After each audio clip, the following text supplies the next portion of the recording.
नमस्ते दोस्तों, आप सभी लोगों का स्वागत है वापस से अपने एक नए लेक्चर के अंदर। तो जैसे कि आप लोग यहाँ पे देख सकते हैं, जैसा हम लोग ऑलरेडी सॉल्व कर रहे थे सेक्शन एफ, तो मैं ये श्योर करता हूँ कि भाई सेक्शन एफ जो है वो जल्द से जल्द यहाँ पर हम लोग इसको खत्म कर देंगे। तो मतलब कि हो सकेगा तो कल तक में इसको सेक्शन एफ को हम लोग यहाँ पर फिनिश कर देंगे, सारे वीडियोज़ को जो है वहाँ पर अपलोड हम लोग कर देंगे। देन आफ्टर अगर मैं आगे बात करता हूँ तो सेक्शन एफ है, क्वेश्चन नंबर 47 रहेगा आपका अकाउंटिंग के अंदर। और ये जो पेपर है ये कौन सा पेपर है? So it is my paper number, यहाँ पर कौन सा हम लोग सॉल्व करेंगे। अभी तक हम लोगों ने 6 तक सॉल्व कर दिए थे। ये है हमारा paper number 7 of an Marvel.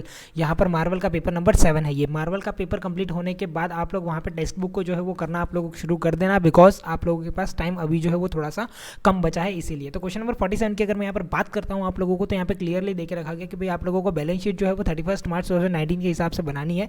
किन दो जनों की बनानी है आप लोगों को? तो भाई नीता और गीता की आप लोगों को यहाँ पर प्रिपेयर करनी है। प्रिपेयर और क्या चीज़ करनी है आप लोगों को? तो यहाँ पर revise trading account and profit and loss account, current account, balance sheet. तो यानी कि आप लोगों को यहाँ पे बहुत सारी चीज़ें बनाने के लिए कहा गया। रिवाइज ट्रेडिंग अकाउंट आप लोगों को बनाना है, प्रॉफिट एंड लॉस अकाउंट बनाना है, करंट अकाउंट बनाना है, बैलेंस शीट बनानी है। तो सबसे पहले तो हम लोग हमारा एडजस्टमेंट पढ़ते हैं। क्वेश्चन के अंदर सारी चीज़ें यहाँ पर दे के रखी गई है और उसके बेस पे यहाँ पे ध्यान रखना आप लोगों को जो ट्रेडिंग अकाउंट है ये आपका नॉर्मल ट्रेडिंग अकाउंट नहीं रहेगा। ये आपका कौन सा ट्रेडिंग अकाउंट हो जाएगा? ये आपका हो जाएगा यहाँ पे रिवाइज्ड ट्रेडिंग अकाउंट। यहाँ पर आप लोग प्रिपेयर करोगे। देन आफ्टर उसके बाद हम लोग एडजस्टमेंट से यहाँ पे शुरू करेंगे हमारा पूरा क्वेश्चन जो है उसको। फर्स्ट एडजस्टमेंट यहाँ पे लिखा हुआ है प्रीपेड इंश्योरेंस। अब देखो एडजस्टमेंट के अंदर जितनी भी चीज़ें दे के रखी गई होती है उन सभी की हम लोग एज यूजुअल 2 एंट्री हम लोग यहाँ पे करेंगे। तो फर्स्ट यहाँ पे लिखा हुआ है प्रीपेड इंश्योरेंस। इंश्योरेंस हम लोग कहाँ पे लिखते हैं? इंश्योरेंस जो होता है वो हमारा प्रॉफिट एंड लॉस अकाउंट के अंदर आता है। प्रॉफिट एंड लॉस अकाउंट के अंदर यहाँ पर कौन सी डेट के हिसाब से यहाँ पर हम लोग एंट्री कर रहे हैं? तो यहाँ पे 31 मार्च 2019 के हिसाब से हम लोग यहाँ पे सारी एंट्रीज को जो है वो पास ऑन कर रहे हैं। अब यहाँ पर 31 मार्च 2019 के अंदर सबसे पहली चीज़ जो बताई गई है वो मुझे इंश्योरेंस के लिए कहा गया एडजस्टमेंट के हिसाब से अगर मैं देखूँ तो फर्स्ट चीज़ मैं यहाँ पर ऊपर लिख दूंगा हेडिंग डाल के टू इंश्योरेंस। और इंश्योरेंस अभी के लिए एडजस्टमेंट में क्या है? वहाँ पे प्रीपेड है, तो मैं यहाँ पे लिख दूंगा मेरा माइनस प्रीपेड। मैंने एडवांस में पे किया है, दैट वाज द रीजन। तो मैं इसको यहाँ पर से क्या कर दूंगा? माइनस कर दूंगा। अब माइनस करूंगा, अभी मैं कितना माइनस करूंगा? तो प्रीपेड इंश्योरेंस जो है वो 400 रुपीज़ का प्रीपेड इंश्योरेंस यहाँ पर मुझे देके रखा गया है। तो यहाँ पर मेरा आ जाएगा 400 रुपीज़ का प्रीपेड इंश्योरेंस। देन आफ्टर उसके बाद नेक्स्ट जो है वो क्या होगा हमारा? प्रीपेड इंश्योरेंस के बाद इसी की दूसरी एंट्री हम लोगों को करनी है। इसकी दूसरी एंट्री कहाँ पर होती है? तो इसकी जो दूसरी एंट्री है वो हमारी होगी बैलेंस शीट के अंदर। तो बैलेंस शीट के अंदर हम लोग असेट साइड पर आ जाएंगे यहाँ पर, और यहाँ पर हम लोग क्या करेंगे? हेडिंग डालेंगे प्रीपेड। प्रीपेड क्या है हमारा यहाँ पर? इंश्योरेंस। तो यहाँ पर इंश्योरेंस को हम लोग प्रीपेड करेंगे और इंश्योरेंस प्रीपेड जो है वो भी कितने से होगा हमारा? यहाँ पे 400 रुपीज़ से हमारा प्रीपेड इंश्योरेंस यहाँ पर तैयार हो जाएगा। देन आफ्टर नेक्स्ट जो है वो यहाँ पे लिखा हुआ है कि नीता हैज़ विड्रॉ गुड्स। अब यहाँ पे ध्यान रखना, क्लियरली लिखा हुआ है कि नीता क्या विड्रॉ कर रही है? नीता विड्रॉ कर रही है हमारे गुड्स। पैसे विड्रॉ नहीं कर रही है, वो गुड्स को यहाँ पर विड्रॉ कर रही है। अगर कोई भी पर्सन जो है वो गुड्स विड्रॉ करता है, और वो भी यहाँ पे क्लियरली लिखा है फॉर पर्सनल यूज। सबसे पहले तो देखो नीता जो है वो हमारी पार्टनर है। अब पार्टनर यहाँ पर क्या कर रही है? गुड्स को विड्रॉ कर रही है, और गुड्स को विड्रॉ भी किस कंडीशन में कर रही है? वो अपने पर्सनल यूज़ के लिए यहाँ पर उसको वो विड्रॉ करा जा रहा है। तो यहाँ पर अगर पर्सनल यूज़ के लिए कोई भी चीज़ को विड्रॉ करते हैं तो सबसे पहली चीज़ वो होती है हमारी ड्राइंग। वो चाहे कोई भी चीज़ हो, वो चाहे पैसा हो, वो चाहे गुड्स हो, कुछ भी चीज़ हो। अब यहाँ पर गुड्स जो है वो पर्सनल यूज़ के लिए विड्रॉ किया है, इसका मतलब क्या है कि हमारी जो परचेज है वो यहाँ पे कम हो जाएगी। अब एक लॉजिक समझना, दो चीज़ होती है हमारी पर्टिकुलरली। सबसे पहला होता है हमारा परचेज, देन आफ्टर उसके बाद होता है हमारा सेल्स। अब देखो मैं सेल तो कर नहीं रहा हूँ, सबसे पहले मैं क्या करूँगा? गुड्स को खरीदूंगा, देन आफ्टर उसको मैं बेचूंगा। तो मैंने यहाँ पर पहले परचेज किया, परचेज में से ही नीता ने क्या करा? कुछ जो गुड्स थे वो उसने खुद ने विड्रॉ कर लिए। किस चीज़ के लिए? तो भाई उसके खुद के पर्सनल यूज़ के लिए उसने क्या करा है? वहाँ पे से उस गुड्स को विड्रॉ कर लिया है। तो यहाँ पर सबसे पहले ट्रेडिंग अकाउंट के अंदर मैं हेडिंग डाल दूंगा यहाँ पे टू परचेज। अब अगर परचेज की एंट्री मुझे ऊपर से मिलती है या नीचे कुछ एडजस्टमेंट के अंदर दे के रखी गई होगी तो मैं कर दूंगा, बट अगर नहीं दिए तो मैं यहाँ पर इसको ब्लैंक छोड़ के वापस से मैं आगे भी एंट्री कर सकता हूँ। तो मैंने यहाँ पे लिख दिया सबसे पहले टू परचेज, और परचेज में से यहाँ पर मैं क्या करूँगा? माइनस यहाँ पर क्या होगा मेरा? Goods withdraw for personal use. और किसने विड्रॉ करे हैं तो उसका नाम भी मैं यहाँ पे लिख देता हूँ, नीता ने विड्रॉ करे हैं। कितने के गुड्स यहाँ पर विड्रॉ हुए हैं? तो नीता के 4000 रुपीज़ के जो गुड्स है वो यहाँ पर विड्रॉ हुए हैं। तो यहाँ पर मैं डायरेक्टली लिख दूंगा मेरा 4000 रुपीज़ जो है मेरा गुड्स विड्रॉ हुआ है वो, और बाद में जो मैं टोटल करके इसको बाहर भी लिख दूंगा। और अगर गुड्स यहाँ पर विड्रॉ करे हैं नीता ने, तो सबसे पहले तो मुझे क्या करनी पड़ेगी? इसी के पर्टिकुलरली पार्टनर्स कैपिटल अकाउंट में, बट यहाँ पर अभी के लिए मुझे क्या बोला है? पार्टनर कैपिटल अकाउंट जो है वो आप लोगों को प्रिपेयर करना नहीं है। आप लोगों को यहाँ पर क्या प्रिपेयर करना है? पार्टनर का करंट अकाउंट जो है वो आप लोगों को यहाँ पे प्रिपेयर करना है। अब देखो यहाँ पर गुड्स विड्रॉ करना है, it means it's a drawing. तो ड्राइंग हम लोग कौन सी साइड लिखते हैं, ड्राइंग जो होती है वो हम लोग हमारे डेबिट साइड पे लिखते हैं। तो यहाँ पर ही मैं लिखूंगा इसकी एंट्री, पर्टिकुलरली जो इसने गुड्स को विड्रॉ किया है उसकी एंट्री की मैं बात कर रहा हूँ यहाँ पे। तो इसकी जो मैंने गुड्स विड्रॉ किया गया है, कितने का गुड्स विड्रॉ किया गया है, तो यहाँ पर 4000 रुपीज़ का। तो सबसे पहले तो फर्स्ट नाम जो है वो कौन है यहाँ पे, फर्स्ट जो है वो हमारी है नीता, एंड देन आफ्टर उसके बाद है हमारा गीता। फर्स्ट है हमारी नीता एंड देन उसके बाद है हमारा यहाँ पे गीता। अब यहाँ पर उसने गुड्स विड्रॉ किया है, तो मैं यहाँ पे गुड्स विड्रॉ की एंट्री इस तरीके से गुड विड्रॉ नहीं लिखूंगा। क्यों, बिकॉज कि ये पार्टनर करंट अकाउंट है, यहाँ पर आप जो चीज़ है वो चीज़ नहीं लिख सकते हो। ये किस फॉर्म में हुई है वो चीज़ हम लोग को यहाँ पे लिखनी है। तो यहाँ पर मैं डायरेक्टली लिखूंगा टू, यहाँ पर क्या आ जाएगा मेरा ड्राइंग अकाउंट। अब देखो यहाँ पर ये जो ड्राइंग अकाउंट है उसकी एंट्री भी सिर्फ और सिर्फ किस में होगी, नीता के अंदर ही होगी, गीता के अंदर इसकी एंट्री होने वाली नहीं है। इसका मतलब 4000 की हम लोग यहाँ पे लिखेंगे। बारी आती है हमारे डेट की, तो डेट हमारी कौन सी होगी, हमेशा ध्यान रखो 31/3/19, मतलब कि हम लोग क्लोजिंग की डेट ही लिखेंगे, क्योंकि एडजस्टमेंट जो होती है वो क्लोजिंग के टाइम पर ही बनती है और क्लोजिंग के टाइम पर से ही हम लोग उसको सॉल्व करना शुरू करते हैं।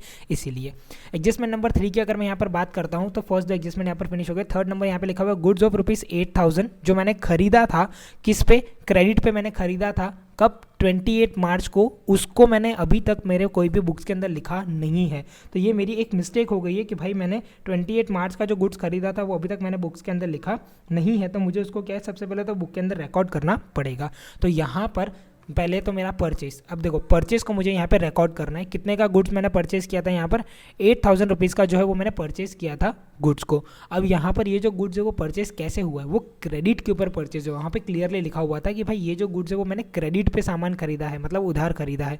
इसका मतलब क्या हो जाएंगे, मेरे क्रेडिटर्स जो है वो भी यहाँ पर इंक्रीज हो जाएंगे। जैसा क्वेश्चन में लिखा है ना, अगर आप वही सारी चीज़ को ही कंसीडर करके अगर आप आगे भी बढ़ते जाओगे ना, तो भी आप लोगों का क्या होगा, यहाँ पर जो आपका क्वेश्चन है वो आपका इजीली फॉर्मेट में सॉल्व होता जाएगा। सबसे पहले तो क्रेडिटर्स, और यहाँ पर क्रेडिटर्स क्या है आप लोगों के यहाँ पर बढ़ जाएंगे, और किस कंडीशन में बढ़ेंगे यहाँ पे, तो यहाँ पे मैं लिखूंगा अनरिकॉर्डेड परचेज। अब देखो ये अनरिकॉर्डेड परचेज जो है वो कितने का यहाँ पर हुआ है, तो अनरिकॉर्डेड परचेज जो है वो 8000 रुपये का अनरिकॉर्डेड परचेज हुआ है। सो इस कंडीशन के हिसाब से मैंने क्या करा, यहाँ पर ये जो पर्टिकुलर अनरिकॉर्डेड परचेज था इसकी मैंने 2 एंट्री यहाँ पर कर दी। फोर्थ नंबर के पॉइंट में लिखा हुआ है return of ₹8000 as a bad debt and provide 5% bad debt reserve. अब देखो ये जो दोनों एंट्री है आपको वहाँ पे कहाँ करनी है, सबसे पहले तो ये दोनों की दोनों जो एंट्री है वो आप लोगों की होने वाली है आपकी बैलेंस शीट के अंदर। बैलेंस शीट में भी कहाँ से होगी, तो इसको हम लोग सीधा सा डेटर्स में से क्या करते हैं, माइनस करते हैं। तो सबसे पहले तो मैं यहाँ पे लिख देता हूँ मेरे असेट्स के अंदर डेटर्स, एंड देन आफ्टर इस पूरी एंट्री को हम लोग सॉल्व करना शुरू करते हैं। तो यहाँ पर मैं लिख देता हूँ मेरा सबसे पहले तो डेटर्स, डेटर्स में से यहाँ पर क्या माइनस करना है मुझे, माइनस सबसे पहले तो मेरा बेड डेट, एंड जो भी मेरा आंसर आएगा उसमें से मुझे यहाँ पर क्या माइनस करने के लिए कहा गया, माइनस बेड डेट रिजर्व। और ये जो है ये कुछ परसेंटेज के अंदर देके रखा गया है, ये दोनों के दोनों जो है वो तो ऐसे एडजस्टमेंट ही है, लेकिन यहाँ पर ये जो बेड डेट रिजर्व है वो मुझे कुछ परसेंटेज के अंदर यहाँ पर देके रखा गया है। तो यहाँ पर सबसे पहले तो मेरा डेटर्स की अगर मैं बात करता हूँ यहाँ पे, तो डेटर्स जो है वो कितने देके रखे गए, डेटर्स आप लोग यहाँ पे देख सकते हैं। डेटर्स जो है वो यहाँ पर मुझे 36,800 रुपीज़ के जो है वो मुझे यहाँ पे डेटर्स देके रखे गए हैं। और ये जो डेटर्स है 36,800 रुपीज़ के, सबसे पहले तो मैं उसकी एंट्री करूँगा, देन आफ्टर उसके बाद में बेड डेट और वो बाकी की जो भी सारी चीज़ें थी बेड डेट रिजर्व उसकी एंट्री मैं वहाँ पे कर पाऊंगा। 36,800 रुपीज़ के यहाँ पर डेटर्स है। डेटर्स को लिखने के बाद नेक्स्ट जो है वो क्या है हमारा यहाँ पे return of 800 as a bad debt. अब यहाँ पर 800 जो है वो क्या करना है, मुझे रिटर्न ऑफ करना है एज ए बेड डेट। तो यहाँ पर जो है 800 को मैं क्या कर दूंगा, माइनस कर दूंगा, जो बचेगा वो कितना हो जाएगा मेरा यहाँ पे 36,000 रुपीज़ जो है वो मेरा यहाँ पे बच जाएगा। 36,000 में से मुझे आगे को क्या चीज़ को माइनस करना पड़ेगा, तो 36,000 में से मुझे जो है वो माइनस करना है मेरा बेड डेट रिजर्व। अब यहाँ पर बेड डेट रिजर्व जो है वो भी कितना परसेंटेज यहाँ पर देके रखा गया है। अब देखो बेड डेट रिजर्व अगर आप देखोगे तो यहाँ पे क्लियरली बताया गया है bad debt reserve it is an 5% as a bad debt reserve. अब यहाँ पर 5% बेड डेट रिजर्व है, इसका मतलब यानी कि यहाँ पर 36,000 जो भी आया इसका 5% अगर मैं करूँगा तो इसका कितना आ जाएगा यहाँ पे 1800 रुपीज़। और इसको जब मैं माइनस करूँगा तो मैं डायरेक्टली बाहर कितना लिख सकता हूँ 34,200 रुपीज़। अब यहाँ पर ये जो दोनों एंट्री है बेड डेट की और बेड डेट रिजर्व की, इन्हीं दोनों एंट्रीज को मुझे क्या करना है, मेरे पर्टिकुलरली मेरे प्रॉफिट एंड लॉस अकाउंट के अंदर इसको फॉल करानी है यहाँ पे।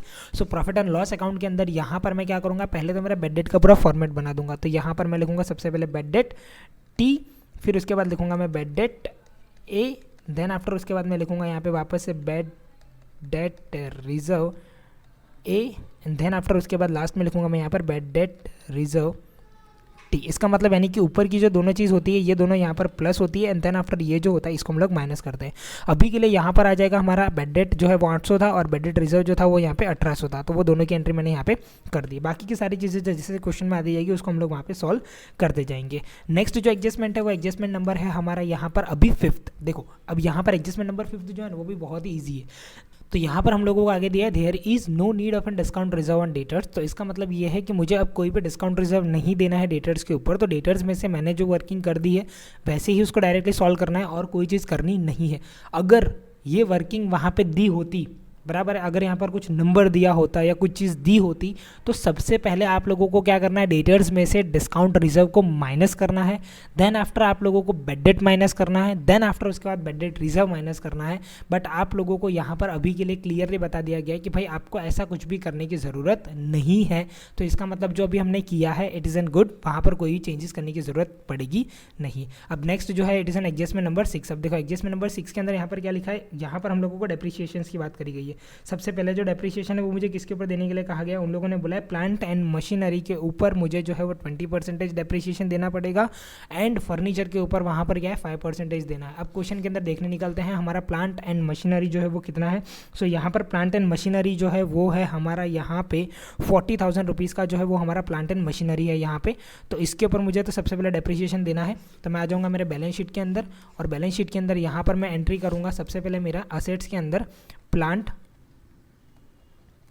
एंड मशीनरी कितने का है, वो मेरा 40,000 रुपीज़ का है। एंड देन आफ्टर इसमें से मुझे क्या कर देना है, माइनस करना है डेप्रीशिएशन को। कितना परसेंटेज डेप्रीशिएशन है, 20% यहाँ पे डेप्रीशिएशन है। तो 40,000 का 20% करेंगे तो कितना आ जाएगा यहाँ पर हमारा 8,000 आ जाएगा। तो 40 - 8 करेंगे यहाँ पे तो कितना बनेगा हमारा यहाँ पे, तो हमारा यहाँ पर बच जाएगा 32,000 रुपीज़।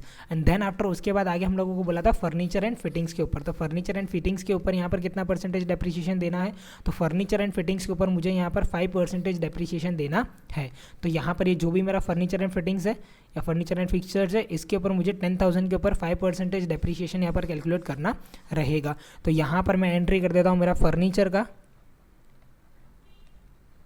फर्नीचर के ऊपर यहाँ पर इस 10,000 के ऊपर मुझे 5% जो है वो डेप्रीशिएशन देना है। तो माइनस डेप्रीशिएशन कितना परसेंटेज बोला है मुझे, 5% डेप्रीशिएशन यहाँ पर मुझे देना है। तो 10,000 का 5% कितना हो जाएगा 500 रुपीज़, और इसका जो आंसर है वो कितना आ जाएगा यहाँ पर 9500। सो इस तरीके से यहाँ पर जो भी हमारी एंट्रीज थी, मतलब कि आप कैसा कह सकते हो कि आपका जो भी एडजस्टमेंट था वो सारा एंट्री होता है हमारे यहाँ पे खत्म। अब बारी आती है हमारे पूरे के पूरे ट्रायल बैलेंस को सॉल्व करने की। तो सबसे पहले हमारे को लिख के दिया यहाँ पर कैपिटल अकाउंट भी दोनों का देके रखा गया, मतलब कि नीता एंड गीता का।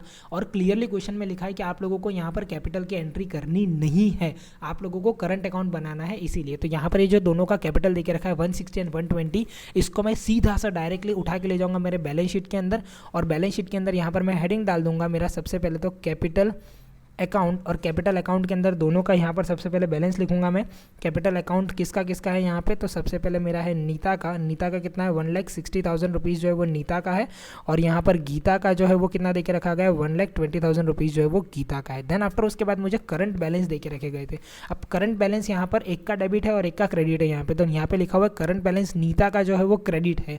तो यहाँ पर करंट अकाउंट में हम लोग आ जाते हैं हमारा, और क्रेडिट साइड पर हम लोग आ जाते हैं। क्रेडिट साइड के अंदर ओपनिंग बैलेंस लिखते हैं 1,418 करके यहाँ पर। और यहाँ पर हम लोग सबसे पहले बैलेंस आ जाएगा बाय बैलेंस ब्रॉट डाउन, यहाँ पे नीता का देके रखा गया है। और नीता का जो बैलेंस देके रखा गया है वो कितना देके रखा गया है यहाँ पे 40,000 रुपीज़ जो है वो नीता का बैलेंस यहाँ पे दिया हुआ है। देन आफ्टर गीता के अंदर यहाँ पर हम लोग क्या कर देंगे डैश, क्यों, बिकॉज गीता का जो बैलेंस है वो शायद तक यहाँ पे डेबिट साइड दिया हुआ है इसीलिए। तो यहाँ पर हम लोगों को गीता का जो बैलेंस है वो 10,000 रुपीज़ जो है वो हम लोगों को डेबिट साइड देके रखा गया है। तो मैं यहाँ पर डायरेक्टली लिखूँगा गीता का जो बैलेंस है वो कहाँ पर आ जाएगा, हमारा डेबिट साइड पर आ जाएगा 10,000 रुपीज़ से। तो यहाँ पर गीता के अंदर सबसे पहले मैं लिख दूंगा 10,000, नीता के अंदर डैश, यहाँ पर आ जाएगा मेरा 2। यहाँ पर क्या लिखूंगा सबसे पहले heading balance brought down. Balance brought down की डेट जो आ जाएगी वो मेरी होगी 1/4/18 के हिसाब से। सो इस तरीके से यहाँ पर मैंने दोनों की एंट्री कर दी। देन आफ्टर उसके बाद आगे मुझे बताया गया है, आगे मुझे और क्या कहा गया, क्लोजिंग स्टॉक। अब देखो यहाँ पर अब कभी भी आपको क्लोजिंग स्टॉक ऊपर ट्रायल बैलेंस में दिया हुआ होता है, सो उसकी सिर्फ और सिर्फ एक ही एंट्री होती है और कहीं पर भी एंट्री होगी नहीं। तो इस क्लोजिंग स्टॉक की भी आप लोग क्या करोगे, यहाँ पर एक ही एंट्री करोगे। और अगर ऐसा कुछ होता है तो इसकी एंट्री हम लोग कहाँ करते हैं, बैलेंस शीट के अंदर असेट साइड पर हम लोगों को इसको क्या डायरेक्टली वहाँ पर मेंशन कर देना है 54,600। तो यहाँ पर मैं क्या करूँगा, डायरेक्टली लिख दूंगा मैं मेरा 54,600 क्लोजिंग स्टॉक करके। क्यों? बिकॉज कि ट्रायल बैलेंस की सिर्फ और सिर्फ एक ही एंट्री होती है और कोई भी एंट्री होती नहीं है अनटिल एंड अनलेस कुछ ऐसा सिनेरियो नहीं बनता है तब तक। तो यहाँ पर ये जो है क्लोजिंग स्टॉक की एंट्री हो गई। क्लोजिंग स्टॉक के बाद यहाँ पर मुझे ट्रेडिंग अकाउंट देके रखा गया। अब देखो ट्रेडिंग अकाउंट जो दिया है इसकी मैं एंट्री डायरेक्टली ट्रेडिंग अकाउंट में ही करूँगा। क्यों? बिकॉज कि मुझे revise trading and account prepare करना है इसीलिए। सो यहाँ पर ये जो मुझे क्रेडिट साइड बैलेंस दिया हुआ है तो यही का यही बैलेंस जो है वो पर्टिकुलरली मेरे ट्रेडिंग अकाउंट के अंदर ले आऊँगा मैं यहाँ पर, और यहाँ पर मैं लिखूँगा ट्रेडिंग अकाउंट। और यहाँ पर ट्रेडिंग अकाउंट का जो बैलेंस है वो मुझे यहाँ पर कितना देके रखा गया क्वेश्चन के अंदर। सो क्वेश्चन के अंदर ट्रेडिंग अकाउंट का जो बैलेंस है वो मुझे यहाँ पे दिया हुआ है मेरा 61,800। तो यहाँ पर मैं लिखूँगा मेरा 61,800 रुपीज़ से, और यहाँ पर आ जाएगा मेरा बाय। तो इस तरीके से मेरा ट्रेडिंग अकाउंट का जो एंट्री है वो यहाँ पर हो गया फिनिश। ट्रेडिंग अकाउंट के बाद नेक्स्ट जो एंट्री है वो क्या लिखा है, कैश ऑन हैंड 560 रुपीज़। अब देखो कैश ऑन हैंड जो है इसकी एंट्री हम लोग करेंगे यहाँ पर हमारे बैलेंस शीट के अंदर। तो बैलेंस शीट के अंदर यहाँ पर हमारा डायरेक्टली हम लोग लिखेंगे कैश ऑन हैंड 560 रुपीज़ के साथ। तो यहाँ पर मैं डायरेक्टली लिख दूंगा मेरा कैश बैलेंस करके। अब यहाँ पर कैश बैलेंस की सिर्फ और सिर्फ एक ही एंट्री होगी। क्यों? बिकॉज की ट्रायल बैलेंस में से हम लोग सॉल्व कर रहे हैं इसलिए मैं हर बार एक ही रीज़न दूंगा। क्यों? बिकॉज कि यहाँ पर लोग ट्रायल बैलेंस में से सॉल्व कर रहे हैं इसीलिए। देन आफ्टर उसके बाद आगे जो है वो मुझे क्या देके रखा गया क्वेश्चन के अंदर। तो आगे की जो वैल्यू है उसमें अगर हम लोग बात करें तो आगे मुझे देके रखा गया है मेरा 560 के बाद current account with bank 14,000 rupees. अब देखो ये जो करंट अकाउंट विद बैंक है इसकी भी यहाँ पर एक एंट्री होगी। कहाँ पर होगी? हमारे बैलेंस शीट के अंदर सेम साइड, मतलब कि एसेट साइड पर हम लोग यहाँ पे लिखेंगे।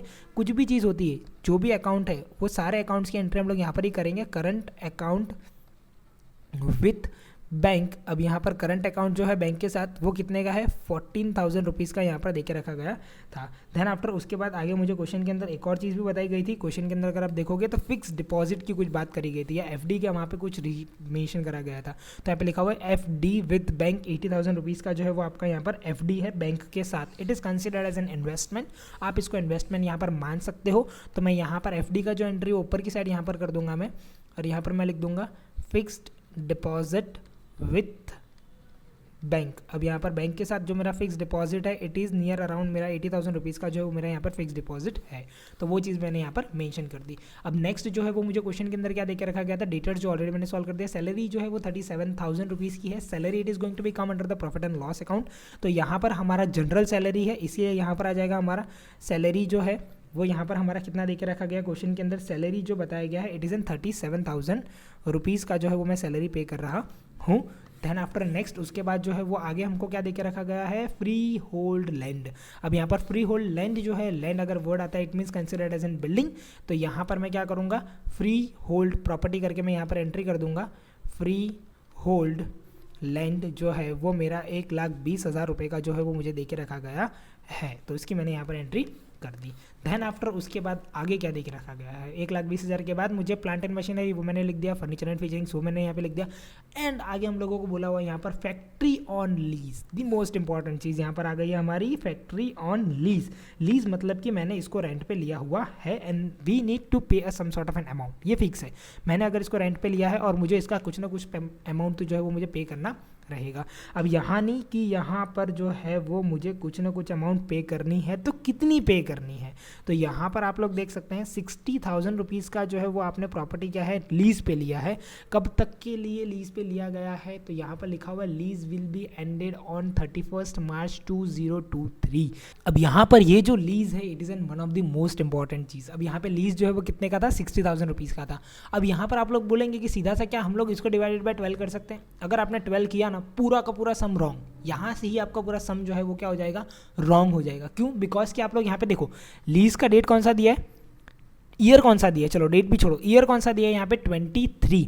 अब आप कौन से ईयर में हो, यहाँ पर आप जो हो वो 19 में हो। इसका मतलब है कि ये जो पर्टिकुलरली आपका अकाउंटिंग ईयर है वो कौन सा हुआ, 2018-19 वाला अकाउंटिंग ईयर हुआ। अब यानी कि यहाँ पर जो है वो आप लोगों को लीज जो है वो कब खत्म होगा, 23 में ख़त्म होगा। और ईयरली आपका कितना कम हो रहा है बैलेंस, या कितना रिटर्न ऑफ हो रहा है, या कितना डेप्रीशिएशन लग रहा है, वो आप लोगों को चेक करना रहता है। तो यानी कि यहाँ पर अगर मैं देखूँ तो ये 1 साल का लीज़ नहीं है, ये बहुत लंबा लीज़ है। कितना लंबा लीज़ है, अब देखो यहाँ पर 18-19 हो गया, फिर यहाँ पर क्या आ जाएगा 19-20 भी आ जाएगा, फिर यहाँ पर आ जाएगा 20-21, फिर आ जाएगा मेरा 21-22 एंड लास्ट में आएगा मेरा यहाँ पर 22 एंड 23। इसका मतलब ये जो लीज़ है वो कितने साल के लिए, टोटली 5 ईयर का लीज़ है यहाँ पर, ये 60,000 रुपीज़ का जो है वो। अब मुझे यहाँ पर क्या करना पड़ेगा, सबसे पहले तो इसको डिवाइडेड बाय 5 करना पड़ेगा। डिवाइडेड बाय 5 करूँगा तो मुझे यहाँ पर कितना मिलेगा, ईयरली लीज़ मिलेगा। ईयरली लीज़ जो मुझे कितना मिला यहाँ पर 12,000 रुपये का रिटर्न ऑफ मुझे करना पड़ेगा, जब जाके ये लीज़ का जो प्रॉपर्टी मैंने लिया हुआ था वो प्रॉपर्टी जो है वो पूरा का पूरा रिटर्न ऑफ हो सकता है आने वाले 5 साल के अंदर से, इस तरीके से कैलकुलेट करके। बट अभी तो मैं कौन से साल के अंदर हूँ, तो अभी जो मैं हूँ वो 18-19 के अंदर हूँ। इसका मतलब है हर साल ये लीज़ जो है वो 12-12 हज़ार रुपये से क्या होता जाएगा, रिड्यूस होता जाएगा। मतलब हर साल आप लोगों का लीज़ का जो अमाउंट है वो फिक्स ही रहेगा 12,000 रुपीज़ के साथ, वो क्या हो जाएगा यहाँ पर धीरे धीरे करके वो रिमूव होता जाएगा। तो यानी कि यहाँ पर ये जो फ्री होल्ड प्रॉपर्टी है उसको जो मैंने यहाँ पे लीज़ पे लिया हुआ था, या आप ऐसा बोल सकते हो कि आपका जो लीज़ वाला बिल्डिंग है, तो वो चीज़ आप लोगों को यहाँ पे रिटर्न ऑफ करनी है। कितने की बिल्डिंग है, 60,000 रुपीज़ की बिल्डिंग है, फैक्ट्री ऑन लीज। तो यानी कि यहाँ पर मैं एंट्री कर दूंगा सबसे पहला मेरा असेट्स के अंदर, और यहाँ पर मैं सीधा सा लिखूंगा FACTOR फैक्ट्री ऑन लीज। कितने का फैक्ट्री था, 60,000 रुपीज़ का फैक्ट्री था, माइनस यहाँ से मैं क्या कर दूंगा इसको रिटर्न ऑफ, और इसका रिटर्न ऑफ भी यहाँ पर मैं कितना करने वाला हूँ, सिर्फ और सिर्फ 12,000 रुपये जो इस साल जो मुझे माइनस करना है वो। सो 60,000 में से जब अगर 12,000 जाएगा तो यहाँ पर कितना बचेगा मेरा, सो 60,000 में से अगर सीधा सा 12,000 चला जाएगा तो 48,000 रुपीज़ जो है वो मेरा यहाँ पर बचता है। सो इस तरीके से यहाँ पर आप लोगों का जो भी फ्री हैंड प्रॉपर्टी है, या तो फिर जो भी आपका फैक्ट्री लीज पर है, उस सारी एंट्रीज जो है वो आप लोगों को इस तरीके से करनी रहेगी। आगे यहाँ पर बताया गया है कि लोन ऑफ पार्टनर गीता। अब यहाँ पर देखो सबसे पहले क्या लिखा हुआ है, लोन। अब किसका लोन है यहाँ पे, पार्टनर का लोन है। कितने का लोन है, 60,000 रुपीज़ का यहाँ पे लोन है ये। अब देखो ये जो लोन आप लोगों को दे के रखा गया है, या लोन जो आप लोगों को यहाँ पर दिया है, सबसे पहले तो लोन की एंट्री करेंगे हम लोग 60,000 रुपीज़ की। तो जो लोन होता है वो आता है हमारा लायबिलिटी के अंदर। तो यानी कि यहाँ पर मैं लिख देता हूँ लोन बाय जो भी हमारा पार्टनर है उसका नाम, यहाँ पर कितने का लोन दिया है उसने, 60,000 रुपीज़ का यहाँ पे लोन दिया। और ना सेम टाइम इसके नीचे आप लोगों को यहाँ पर एक और एंट्री कर देनी है, इंटरेस्ट ऑन लोन करके। अब ये कैलकुलेट किस तरीके से होगा, देखो सबसे पहले तो पी, मतलब कि 60,000 का उसने मुझे क्या करा है, लोन दिया है, मतलब कि बिज़नेस को लोन दिया है। यहाँ पे 60,000 रुपीज़ का बिज़नेस को लोन दिया, यानी कि यहाँ पर ये जो है वो रेट ऑफ इंटरेस्ट क्वेश्चन के अंदर बताया गया नहीं है। It is a standard rate of interest consider करना है मुझे यहाँ पर 6% इनटू, अब कितने मंथ के लिए ये लोन है यहाँ पर। अब यहाँ पर आप लोग चेक कर सकते हैं, ये जो लोन है वो मैंने 1 अक्टूबर को लिया हुआ है, यानी कि अक्टूबर, नवंबर, दिसंबर, जनवरी, फरवरी, मार्च, मतलब कि टोटल 6 मंथ के लिए यहाँ पर आप लोग इसे कंसिडर कर सकते हो। तो इसको 6 मंथ का जो पर्टिकुलरली इंटरेस्ट है वो चीज़ मुझे यहाँ से इसको क्या करनी पड़ेगी, देनी पड़ेगी। तो यानी कि यहाँ पर अगर आप लोग देखेंगे तो आप लोगों का जो आंसर आएगा, आपका जो इंटरेस्ट आएगा वो कितना आ जाएगा, यहाँ पर 1,800 रुपये का आपका जो है वो इंटरेस्ट यहाँ पर बन जाएगा। तो यहाँ पे इंटरेस्ट ऑन लोन जो है वो यहाँ पर आपका कितना आ जाएगा, 1,800 रुपये। और इसी इंटरेस्ट ऑन लोन की जो है वो दूसरी एंट्री भी कर देनी है आपको यहाँ पर। दूसरी एंट्री आप लोग कहाँ पे करेंगे, तो आपका जो ये अकाउंट है, कौन सा, प्रॉफिट एंड लॉस अकाउंट है, तो इसके अंदर हम लोग यहाँ पर एंट्री करेंगे इंटरेस्ट ऑन लोन डाल के। अब इंटरेस्ट ऑन लोन डाल के जो यहाँ पर मुझे एंट्री करनी है, तो वो चीज़ की एंट्री मैं डायरेक्टली यहाँ पे लिख दूंगा, इंटरेस्ट ऑन लोन 6% का जो था वो ही चीज़ यहाँ पर लिखनी है। तो मैं यहाँ पे लिख देता हूँ to interest on loan 6% by default मैं यहाँ पे दे रहा हूँ।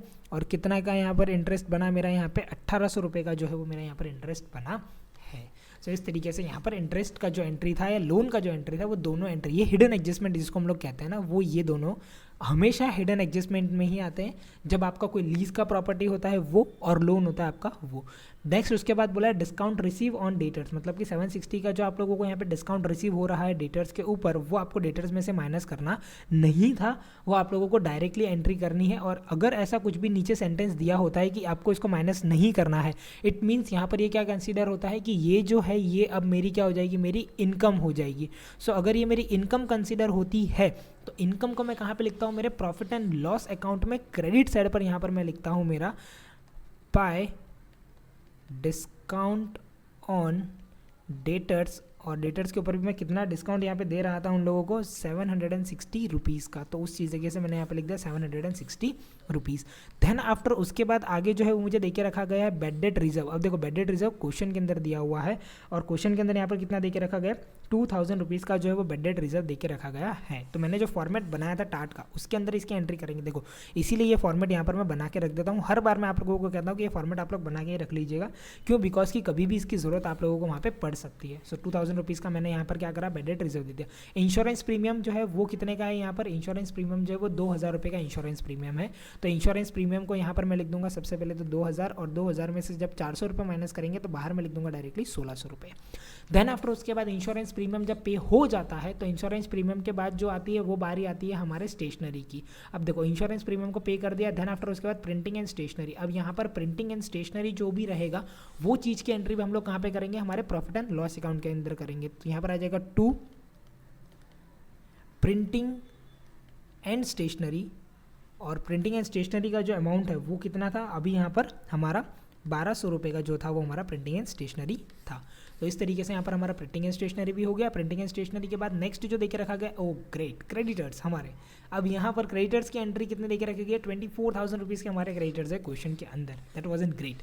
तो क्रेडिटर्स जो है वो हमारे यहाँ पर आ जाएंगे 24,000 रुपीज़ के हमारे क्रेडिटर्स, और 24,000 के अंदर जब अगर मैं 8,000 को यहाँ पर प्लस करूँगा तो मुझे यहाँ पर कितना मिलेगा, तो मुझे यहाँ पर मिल जाएगा मेरा 32,000 रुपीज़ जो है वो मेरे यहाँ पर क्रेडिटर्स के अंदर आ जाएंगे। देन आफ्टर उसके बाद नेक्स्ट जो है वो क्वेश्चन के अंदर आगे और मुझे क्या देके रखा गया था, बैड डेट, यानी कि मेरा पूरा फॉर्मेट यहाँ पर होता है मेरा कंप्लीट। अब देखो यहाँ पर 400 रुपीज़ का जो है वो मेरा बैड डेट देके रखा गया, तो भाई चलो बैड डेट भी लिख ही देते हैं फॉर्मेट के अंदर यहाँ पर। तो 400 रुपीज़ का जो है वो क्या है मेरा यहाँ पर बैड डेट देके रखा गया है। इसी के साथ साथ इस फॉर्मेट को पूरा सॉल्व कर देते हैं। जब इन तीनों को प्लस करेंगे तो यहाँ पर मुझे आंसर मिल जाएगा सीधा सा 3,000 रुपये, और 3,000 में से 2,000 को माइनस करेंगे तो यहाँ पर बाहर कितना आ जाएगा, 1,000 रुपये। तो मेरा बैड डेट का जो है वो मुझे आंसर मिलेगा यहाँ पर 1,000 रुपीज़। एडवर्टाइजमेंट एक्सपेंस जो है वो 1200 रुपये का है, ट्रैवलिंग एक्सपेंस जो है वो 800 रुपये का है। दोनों चीज़ें जो होगी वो हमारे प्रॉफिट एंड लॉस अकाउंट के अंदर ही आएगी। तो यहाँ पर सबसे पहले मैं हेडिंग डाल देता हूँ 2 advertisement expense and 2 travelling expense. दोनों चीज़ें यहाँ पर मैंने लिख दी, ट्रैवलिंग एक्सपेंस। एडवर्टाइजमेंट एक्सपेंस जो है वो 1200 रुपये का था, ट्रैवलिंग एक्सपेंस जो है वो 800 रुपये का था। तो दोनों चीज़ें यहाँ पर मैंने लिख दी 1200 एंड 800। अब यहाँ पर आगे जो मुझे कहा गया था क्वेश्चन के अंदर से, तो वो सारी चीज़ें मैंने यहाँ पे लिख दी है कि नहीं लिखी है वो एक और बार यहाँ पे चेक कर लेते हैं। और एक और बार जो हमारा डेप्रीशिएशन था उसकी एंट्री भी हम लोगों को ऊपर वहाँ पे लिख देनी है। तो डेप्रीशिएशन 8,000 और 500 रुपये जो है वो डेप्रीशिएशन पे मैं यहाँ पे लिख देता हूँ जो आगे रह गया था। तो 2 depreciation on machinery and 2 depreciation on furniture. Machinery के ऊपर 8,000 का डेप्रीशिएशन, फर्नीचर के ऊपर 500 रुपये का डेप्रीशिएशन। तो यहाँ पर ये जो है ये डेप्रीशिएशन की एंट्री हो गई। और कोई भी एंट्री अगर आप लोगों को रह जाती है, आपके दिमाग के अंदर आ रही है, तो वो चीज़ की एंट्री हम लोग यहाँ पे कर देंगे। बट ऐसा कुछ होने वाला नहीं है, बिकॉज यहाँ पर हम लोग बहुत ही कॉन्सेंट्रेशन के साथ पूरा का पूरा जो क्वेश्चन है उसको हम लोग यहाँ पे सॉल्व करते हैं। अब यहाँ पर आगे की अगर मैं वैल्यूज़ की बात करता हूँ या आगे की सारी चीज़ों की अगर मैं आप लोगों को यहाँ पर बात करता हूँ, तो यहाँ पर जो है वो एक और चीज़ है जो मुझे यहाँ पर लिखनी है। अभी मेरा क्या था, लीज जो मैंने लिया था फैक्ट्री के ऊपर, वो चीज़ की एंट्री भी मुझे यहाँ पर कर देनी है डेप्रिसिएशन के साथ ही साथ। अभी जस्ट याद आया, 2 रिटर्न ऑफ, यहाँ पर हम लोग रिटर्न ऑफ कर देंगे, रिटर्न ऑफ ऑन लीज। अब ये जो है ये मैं क्या कर रहा हूँ, यहाँ पर लीज की जो प्रॉपर्टी है उसको मैं यहाँ पर रिटर्न ऑफ कर रहा हूँ। कितना रिटर्न ऑफ करना पड़ रहा है मुझे, रिटर्न ऑफ लीज का जो प्रॉपर्टी था वो 12,000 रुपये से मुझे उसको रिटर्न ऑफ करना पड़ रहा था। अब यहाँ पर सबसे पहले जो होगा वो हमारा टोटल होने वाला है। तो टोटल में अगर बात करता हूँ तो सबसे पहले ट्रेडिंग अकाउंट का, तो ट्रेडिंग अकाउंट का जो टोटल है वो क्रेडिट साइड का जो टोटल आएगा वो यहाँ पर आएगा मेरा 61800।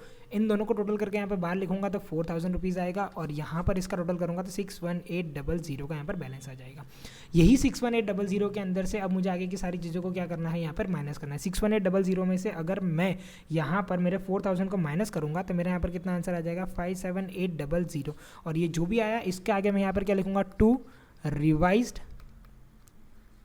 Gross profit. और यही ग्रॉस प्रॉफिट को मैं क्या करूँगा, मेरे पर्टिकुलरली मेरे नेट, या तो आप बोल सकते हो नेट प्रॉफिट ढूंढने में इसकी यूज़ करूँगा मैं यहाँ पे।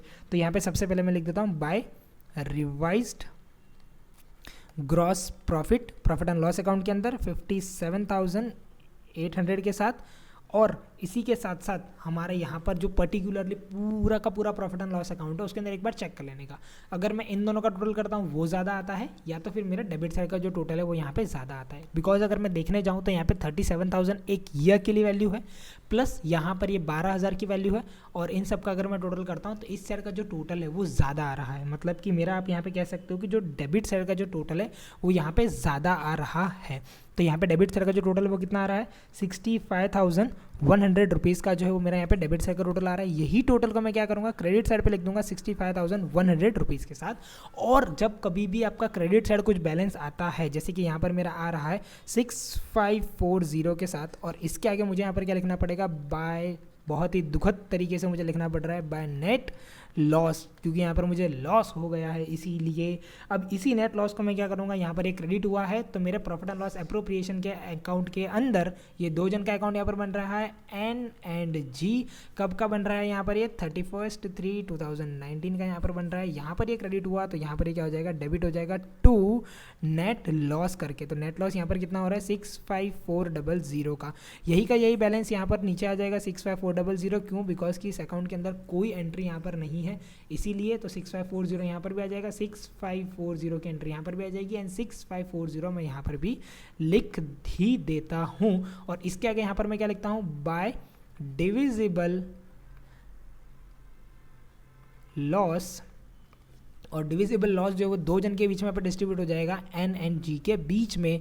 कौन से रेशियो में यहाँ पर अगर कुछ बताया गया है, अगर कुछ नहीं बताया गया है तो डायरेक्टली इस डिविजिबल लॉस को हम लोग डिस्ट्रीब्यूट कर देंगे 3270 के साथ, 3270 के साथ, क्योंकि इक्वल रेशियो के अंदर इसी डायरेक्टली क्या कर देना है, मुझे डिस्ट्रीब्यूट कर देना है। बिकॉज डिवाइड बाय 2 करेंगे तो 540 को अगर मैं डिवाइड करता हूँ 500 को अगर डिवाइड करता हूँ तो 250 होता है, प्लस 20 उसके अंदर करूँगा तो वहाँ पर क्या हो जाएगा, 70 आ जाएगा।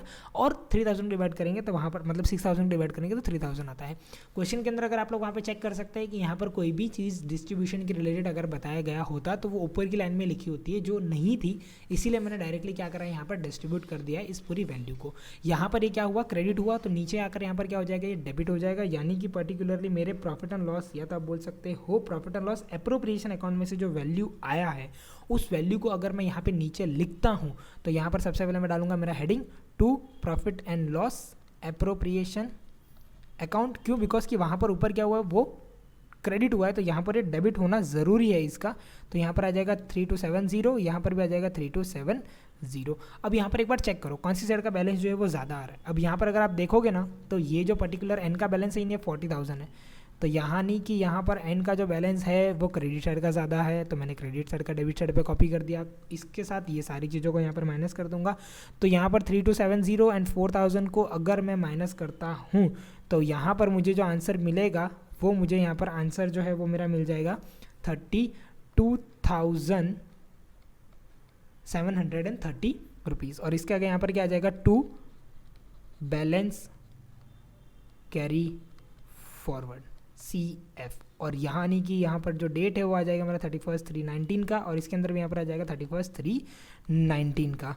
अब ये जो 3270 यहाँ पर ये जो डेबिट हुआ है उसको भी कहीं ना कहीं पे एंट्री करनी पड़ेगी, तो उसकी एंट्री हम लोग बाद में करते हैं। बट पहले तो हम लोगों को जी का भी टोटल यहाँ पर करना है। तो जी का अगर मैं टोटल करूँगा तो यहाँ पर मुझे जी का जो टोटल है वो मिल जाएगा मेरा 13,270, और यानी कि यही का यही बैलेंस मुझे क्रेडिट साइड लाना पड़ेगा 13,270। और जी के अंदर इस तरफ कोई भी बैलेंस नहीं देके रखा गया, यानी कि ये जो बैलेंस है it is my final balance 13,270। इसके आगे यहाँ पर मैं लिख दूंगा बाय बैलेंस CD, और इसके यहाँ पर मैं डेट डाल दूंगा 31/3/19 का। अब यहाँ पे ध्यान रखो, एक का बैलेंस जो है वो डेबिट आ रहा है, एक का बैलेंस जो है वो क्रेडिट आ रहा है। इसको लिखना किस तरीके से है, it is a most important thing. और यानी कि यहाँ पर इसको आपको बहुत ध्यान से लिखना है। जिसका बैलेंस डेबिट आ रहा है उसको आपको क्रेडिट करना है बैलेंस शीट के अंदर। अब आप लोग बोलोगे कि बैलेंस शीट के अंदर क्रेडिट साइड कौन सी होती है, तो आप लोगों को यहाँ पर बता देता हूँ। असेट का जो साइड होता है ना वो डेबिट साइड होता है आप लोगों का, और लाइबिलिटी का जो साइड होता है ना वो आपका क्रेडिट साइड होता है। यानी कि यहाँ पर मुझे क्या करना है, करंट अकाउंट ऑफ, यहाँ पर किसका आ जाएगा मेरा, नीता का।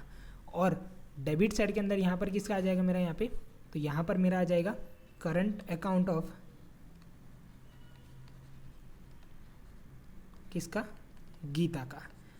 क्योंकि एक का वहाँ पे डेबिट हुआ था तो फर्स्ट वाले का डेबिट था, तो मैंने इसीलिए यहाँ पे याद रख के उसको डायरेक्टली लिख दिया कि भाई नीता का जो था वो यहाँ पे डेबिट था 32730 के साथ, और इसकी एंट्री फटाफट यहाँ पर कर देते हैं 32730 के साथ, तो यहाँ पर आ जाएगा 32730 एंड देन आफ्टर उसके बाद यहाँ पर गीता थी, तो गीता का जो बैलेंस था वो कितना का बैलेंस दिया था 13270, तो यहाँ पर मैं डायरेक्टली लिख दूंगा 13270 के साथ, तो यहाँ पर मेरा आ जाएगा 13270।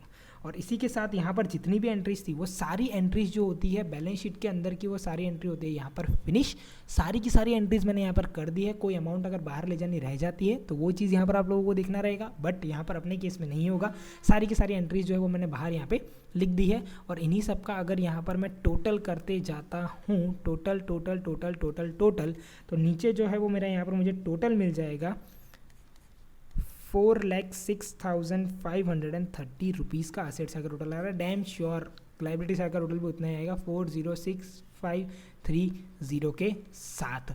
तो इसी तरीके से यहाँ पर ये जो हमारा पेपर नंबर 7 था वो होता है हमारा यहाँ पर फिनिश, जिसके अंदर हम लोगों ने यहाँ पर क्या करा, जितनी भी चीज़ें थी ना वो बहुत सारी चीज़ें इसके अंदर सीखने जैसी है। तो आप लोग इस क्वेश्चन को बार बार चेक करना, बार बार देखना, बिकॉज इसके अंदर से बहुत सारी चीज़ें जो है आप लोगों को यहाँ पे सीखनी पड़ेगी और सीखनी चाहिए भी, अगर आप लोग वहाँ पे फुल मार्क्स स्कोर करने चाहते हो तो मिलते हैं अपने नेक्स्ट लेक्चर में। तब तक के लिए bye and thank you so